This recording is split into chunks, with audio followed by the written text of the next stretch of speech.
भारत को आजादी मिले 8 साल गुजर चुके। अब इतिहास सुनिए जरा।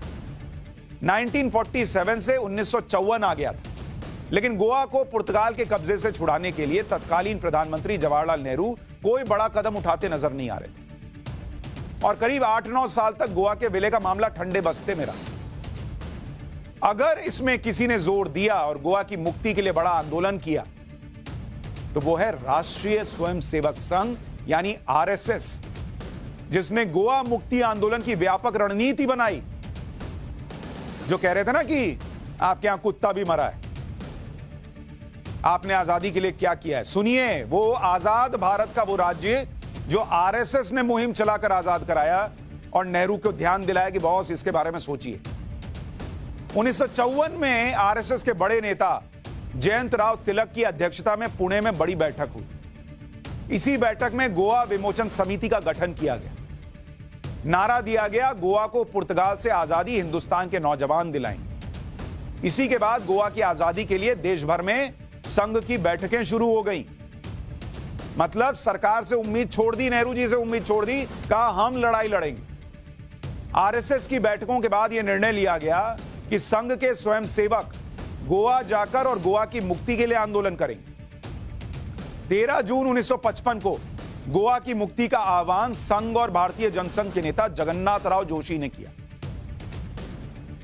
कर्नाटक केसरी के नाम से मशहूर जगन्नाथ राव जोशी ने अपने 3000 स्वयंसेवकों के साथ गोवा बॉर्डर की तरफ कूच किया। गोवा की मुक्ति के लिए संघ का यह एक बड़ा आंदोलन था, जिसमें महिलाओं ने भी बड़ी भूमिका निभाई थी। गोवा पहुंचने पर इन सत्याग्रहियों पर पुर्तगाल शासन ने लाठियां चलाई और गोलियां बरसाई,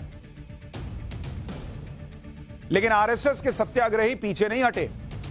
अब तक आंदोलनकारियों के कई छोटे छोटे ग्रुप भी गोवा मुक्ति आंदोलन का हिस्सा बन चुके थे, लेकिन जितने भी आंदोलनकारी ग्रुप थे उनमें संघ के सत्याग्रहियों की संख्या दूसरों से करीब 4 गुना ज्यादा थी। सिर्फ 2 महीने के भीतर संघ के जगन्नाथ राव जोशी, जिनकी फोटो आप देख रहे हैं, विनायक राव आप्टे जैसे नेताओं के नेतृत्व में गोवा मुक्ति आंदोलन बहुत बड़ा आकार ले चुका था, जो सीधे तौर पर पुर्तगाल शासन को चुनौती दे रहा था।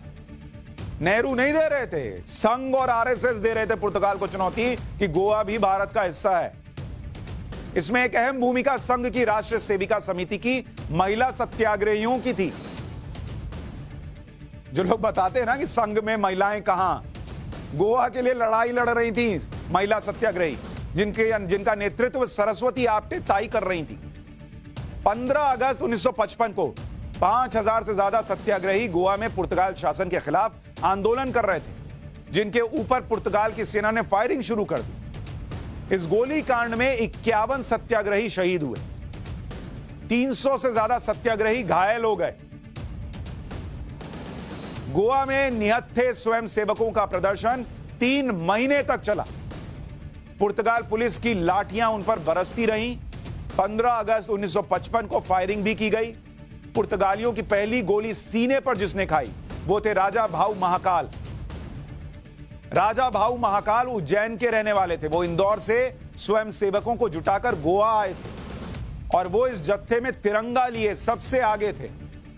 पुर्तगाली पुलिस की 3 गोलियां उनके माथे पर लगी, फिर भी तिरंगा उन्होंने हाथ से नहीं छोड़ा और आगे बढ़ते रहे। उनकी वीरता देखकर साथी आंदोलनकारी भी गोलियां खाते हुए आगे बढ़ते रहे, कोई पीछे नहीं हटा। आजाद भारत में गोवा को आजाद दिलाने के लिए यह संघ लड़ाई लड़ रहा था, आरएसएस लड़ाई लड़ रहा था, लेकिन यह इतिहास आपको बताया नहीं जाता। जबकि यह लड़ाई किसको लड़नी थी? उन नेहरू को लड़नी थी जिनके पास देश से गोवा को जोड़ने का नेतृत्व था, पर वो 14 साल नहीं कर पाए।